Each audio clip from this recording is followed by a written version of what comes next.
Hello again, and welcome to the Senior AI Forum where human and AI educators come together to discuss how AI is shaping our world and we explore the high stakes AI game of cards. Each day, we tackle a critical question of the day that impacts seniors with the wisdom and clarity of the AI Educators Roundtable interviews. Hello, I'm Mike Hughes Hayes, a longtime professional interviewer for NBC, TV and radio networks in New York, and CNN in Los Angeles. This is your personal theater of the mind. And here's today's Senior AI Forum question of the day for the AI Educators Roundtable interviews. Here is today's roundtable question. Is Medium.com the best platform for seniors to publish their life stories, even if their stories are written with the help of AI? So you've got a lifetime of stories to tell, right? But the big question is, where's the best place to share them? In this new age of AI, finding a simple digital home for your writing can feel, well, pretty overwhelming. So in this explainer, we're going to tackle one direct question. Is Medium.com the right platform for your story? Let's dive in and figure it out. You know, this quote really hits the nail on the head, doesn't it? We all want to leave a legacy, to pass on our experiences. But so often, the technology that's supposed to help just feels like a giant wall. It's that classic feeling of, hey, I just want to be a writer, not some web developer. And that brings us right back to our central question. For someone who just wants to focus on telling their story, is Medium that simple bridge we're all looking for? That's exactly what we're going to break down together. Okay, so my goal here isn't to just give you a simple yes or no. It's to offer you a new way of looking at this whole thing. A clear framework to help you make a calm, thoughtful decision that feels right for you. And we're going to use a framework called AI Reasonability. Now, don't let the name scare you. This is not about becoming a tech expert. It's all about building the confidence to ask the right questions, to really understand the consequences of your choices, and to make a decision that protects both your dignity and your story. And to do that, we'll just walk through these 4 pillars. Think of it as our simple roadmap for today. First up, perception, how it looks and feels. Then, reasoning, who's really in control. Third, imagination. How does AI fit into all this? And finally, action. What happens when you actually share your story? It's a really straightforward way to tackle a big choice. Okay, let's jump right in with pillar 1, perception. This is all about that first impression, that immediate look and feel. When you sit down to write, does the technology get out of your way or does it get in your way? And I love this metaphor because it's just perfect. Using Medium really feels like sitting down at a digital typewriter. It's clean, it's simple, it just invites you to write. Now, contrast that with a platform like WordPress, which can feel like climbing into an airplane cockpit. I mean, yeah, it's incredibly powerful, for sure, but it can be totally overwhelming with all the dials and settings you have to manage just to get off the ground. And honestly, this is where Medium's real genius lies, in what it removes. Look at this list. There are no hosting settings to mess with, no plugins to constantly update, no complicated design templates, no code to worry about.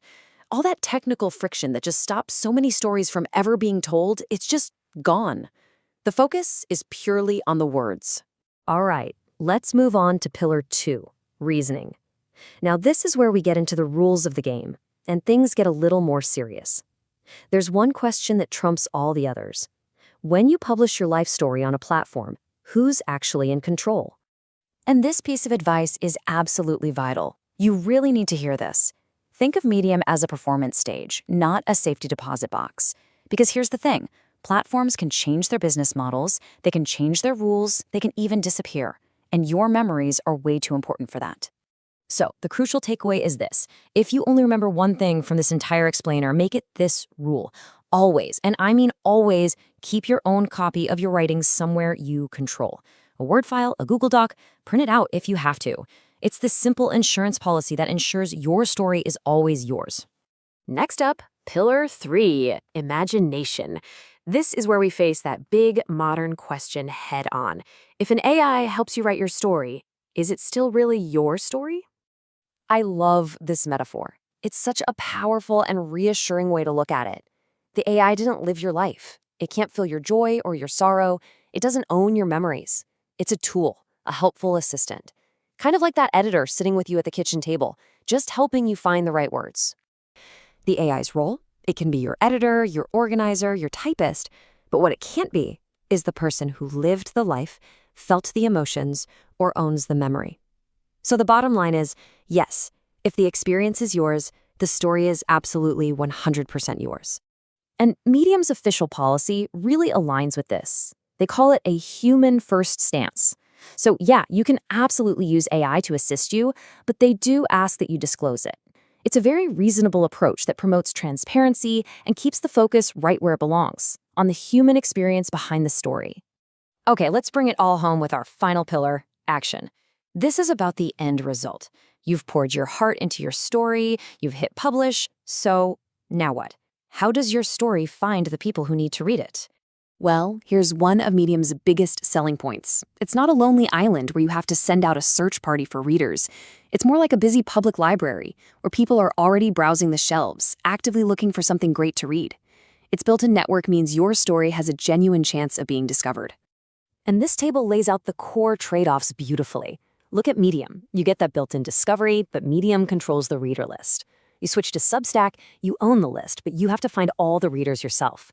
And a simple blog? Well, you own everything, which also means you're responsible for everything.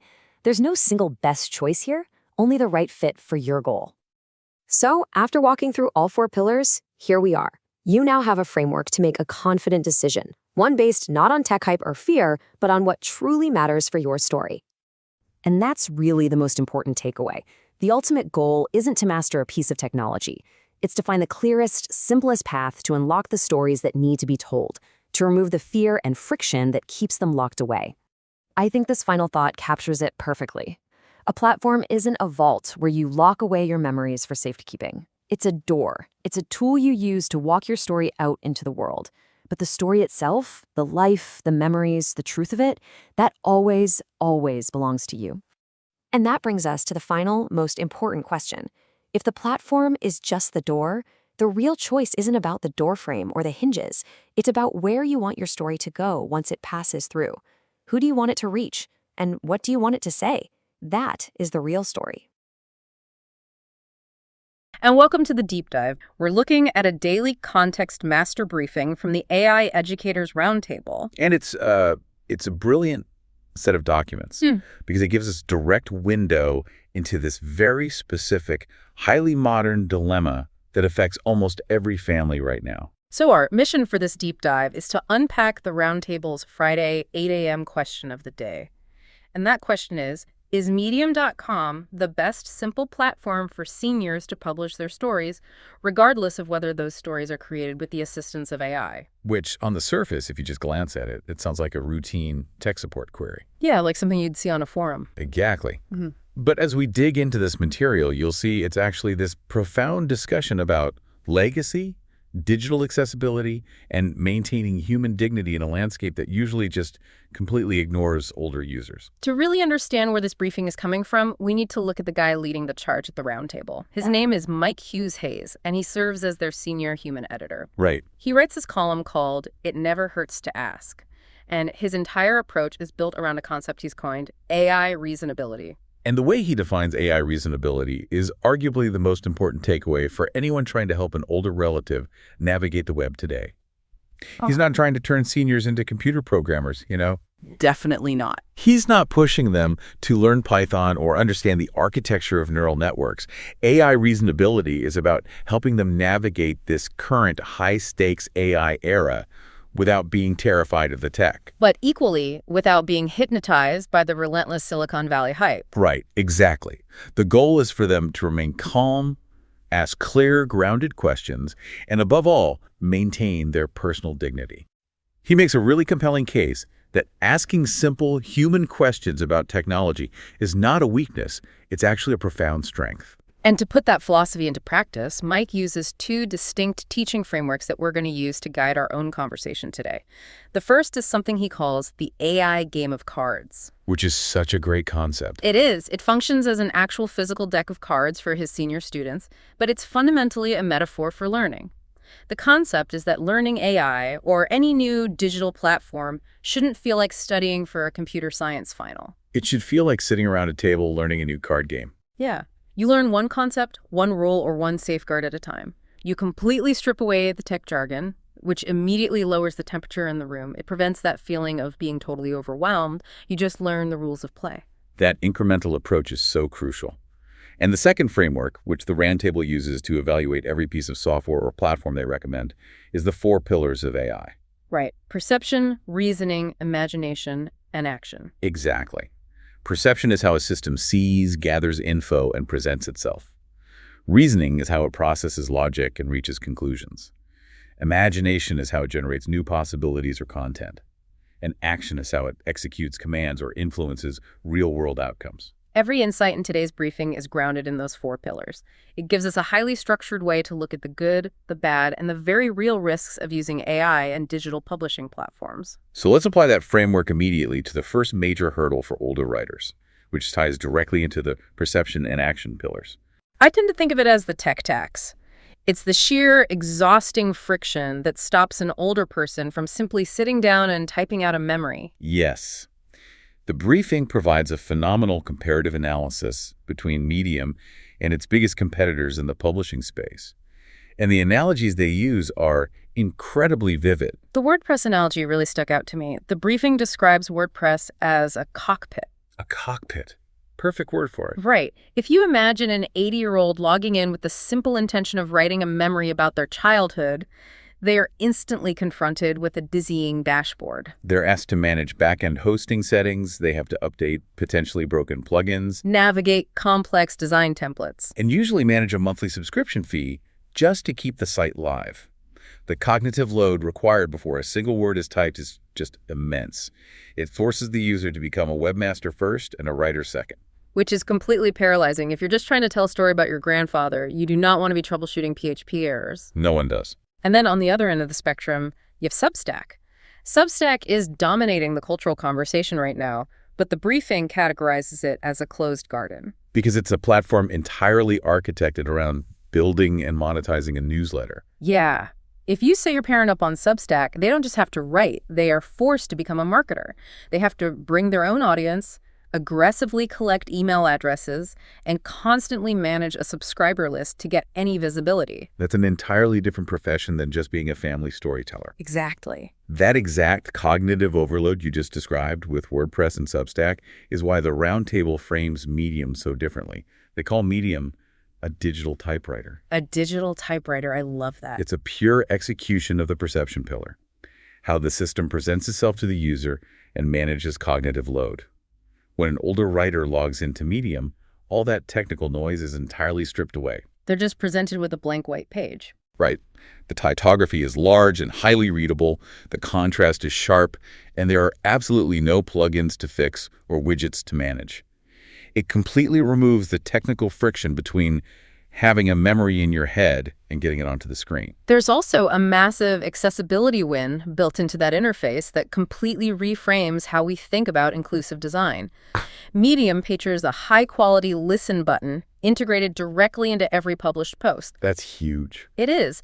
If you consider an older writer with visual impairments, or simply someone whose eyes fatigue quickly when staring at a screen, this is revolutionary. They can type out their story and instantly hear their own words read back to them with natural phrasing. Without having to license, install, or pay for third-party screen reading software. Exactly. It's dignity engineered directly into the platform. It shifts the entire dynamic. It changes the user from feeling like a frustrated, accidental IT worker back into feeling like an author.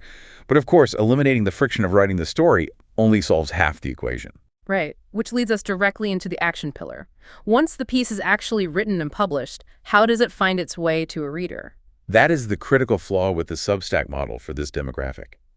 If we know Substack requires you to hustle for your own audience, what does this mean for an older writer on Medium who has zero interest in running a social media campaign? Yeah, if they publish a detailed account of growing up in rural Alabama in the 1960s, how does that piece cross paths with someone who genuinely wants to read it?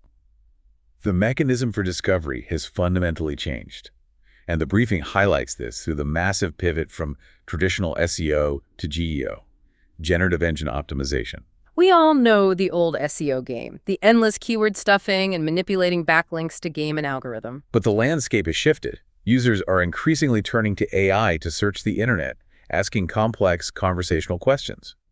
Because Medium is a high-authority domain with incredibly clean, well-structured code, it is a prime target for these new AI search engines. The briefing refers to these AI systems as AI librarians, which is a perfect mental model.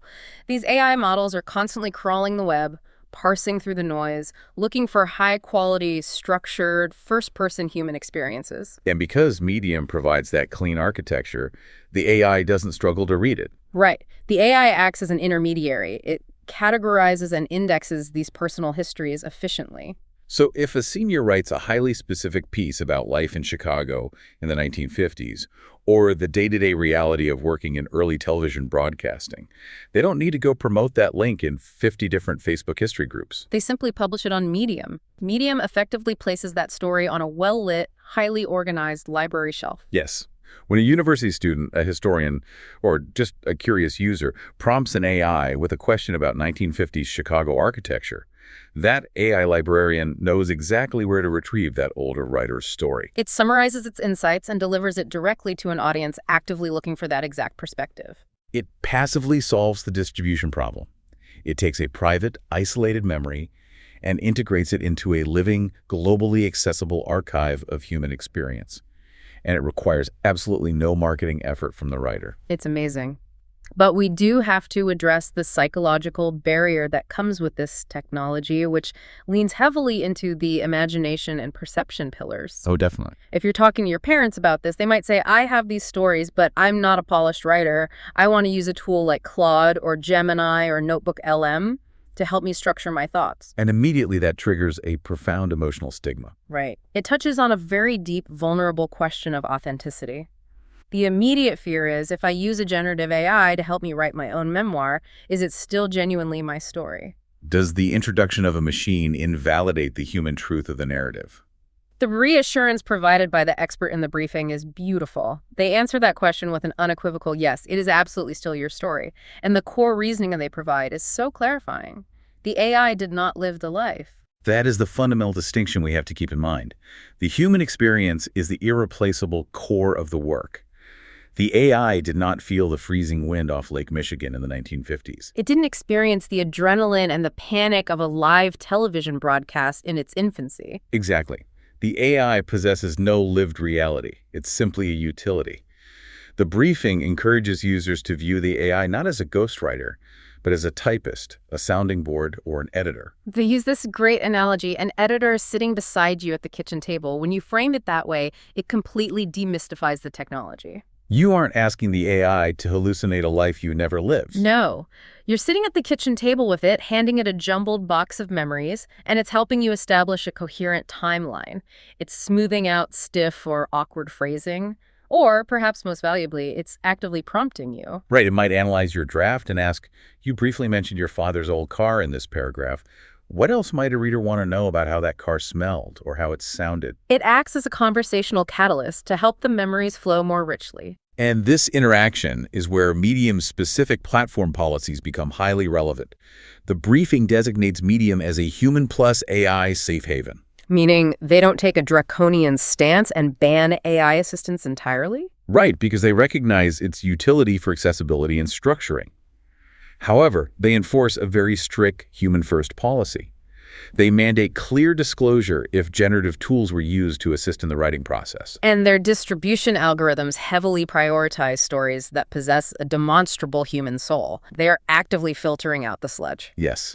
If someone simply prompts an AI to generate a fictitious generic story about the 1950s and pastes it into the platform, Medium's system will restrict it from broad network distribution. They have zero interest in propagating spam. They reward authentic, lived experience. Therefore, when an older writer uses AI transparently to polish their genuine memories, they're participating in a dignified process that the platform actually respects and protects. It's a great balance. But while the ease of use and the algorithmic discovery are massive benefits, we have to apply the reasoning pillar to this entire strategy. We can't just look at the upside. Right. We have to evaluate the long-term structural risks of digital publishing. The briefing introduces a vital concept here called the vault versus the door. This is why the AI Educators Roundtable is so valuable. They don't just act as cheerleaders for tech platforms, they rigorously evaluate the vulnerabilities. And the inescapable reality of publishing on Medium is that your family's history now resides on a server owned by a private corporation. You're entirely subject to Medium's terms of service. You're at the mercy of their algorithmic pivots, their leadership changes, and their monetization models, which, as the briefing accurately points out, have undergone significant revisions over the years. A memoir published today is beautifully accessible today, but we have no guarantee that it will remain freely accessible or even hosted in a decade. We simply don't know the future of the company. Which brings us back to the game of cards framework. Mike provides a highly practical, non-negotiable safeguard for this exact vulnerability. It's a simple rule of play. You must always keep a master copy somewhere that you completely control. It's the golden rule of digital legacy. Whether it's a local Word document, a Google Doc downloaded to a hard drive, or the most foolproof method, printing the pages out and placing them in a physical 3-ring binder. The directive is crystal clear. Publish to Medium. Do not publish only on Medium. Platforms rise and fall, tech companies are acquired, and business models shift. The recorded history of a human life should never be vulnerable to a Silicon Valley company's quarterly earnings report. Absolutely. When you look at your own family's digital footprint, you have to match the platform to the specific purpose of the writing. The briefing is very transparent that while Medium is the gold standard for low-friction writing and public discovery, it's not a universally perfect solution for every single scenario. You have to define the primary audience first. For instance, what if an older writer has zero desire to be discovered by strangers? What if their sole intention is to create a permanent, highly secure archive specifically for an unborn grandchild? In that scenario, the door of Medium is the wrong tool. The briefing suggests that a password-protected family blog, the Vault, might actually be the superior choice. Yes, it comes with a slightly higher technical tax to set up, but you trade the benefit of broad discovery for total, permanent private control over the environment. Alternatively, if a senior decides they actually want to cultivate a dedicated, ongoing conversation with a specific community, maybe they want to publish weekly dispatches and have readers reply directly to their inbox, then the Substack model becomes the right choice. Because with Substack, you fundamentally own your email list. You own the direct line of communication to your audience, regardless of what the platform does. But if the ultimate goal is simply, I want to get these stories out of my head and onto a page quickly with zero technical headaches, and it would be wonderful if a few interested people stumbled across them, Medium is completely unparalleled. It functions as an incredibly accessible door to the wider world. It eliminates the fear of the blinking cursor and the friction of digital publishing. It allows the older user to simply exist as a historian and a storyteller without demanding they learn the mechanics of web hosting first. So let's synthesize the final verdict from this stack of sources. We've explored the paralyzing nature of the tech tax, the invisible power of AI librarians finding audiences through GEO, the emotional nuances of using an AI co-writer at the kitchen table, and the absolute necessity of maintaining a physical master copy. Medium is not a magic bullet. And it's certainly not a trap. It's a highly refined tool. And most importantly, it's a tool that treats older writers with a level of respect that is rare in modern software design. And that leads directly to the ultimate takeaway from Mike Hughes Hayes' philosophy. If you remember nothing else from the AI game of cards, you have to remember rule number 1. Your story still belongs to you. The digital platform is merely the venue you select to broadcast it. The AI is merely the pen you use to structure it. The life, the soul, the visceral human experience that remains entirely yours, and no algorithm can claim ownership of it. It's a profound reframing of how we interact with technology. By embracing AI reasonability, by remaining calm, asking pragmatic questions, and utilizing these tools with clear-eyed intention, seniors can actively ensure their legacies outlive them, completely preserving their dignity in the process. It transforms modern technology from a barrier keeping older generations out into a bridge, connecting their history to our present. It really does. But before we finish this deep dive, I want to leave you with a final, slightly provocative thought to turn over in your mind, something that extrapolates on everything the Roundtable has laid out today. Go for it. We just spent a lot of time discussing how today AI is acting as that helpful editor at the kitchen table, assisting seniors in documenting their lives on clean platforms like Medium. We also talked about the motivation of saving these stories for unborn grandchildren. Well, if you look at the trajectory of generative models, consider what happens to those meticulously organized digital archives a few decades from now. Oh, wow. Imagine those unborn grandchildren fully grown. Given the velocity of AI advancement, it is highly probable they will not simply open a laptop and quietly read their grandfather's Medium posts about Chicago in the 1950s. No, they'll be able to interact with it. Exactly. They will likely be able to feed those detailed, beautifully written, AI-structured archives into a future system and actually hold a dynamic conversational interview with the digital memories of their ancestors. The implications of that are staggering.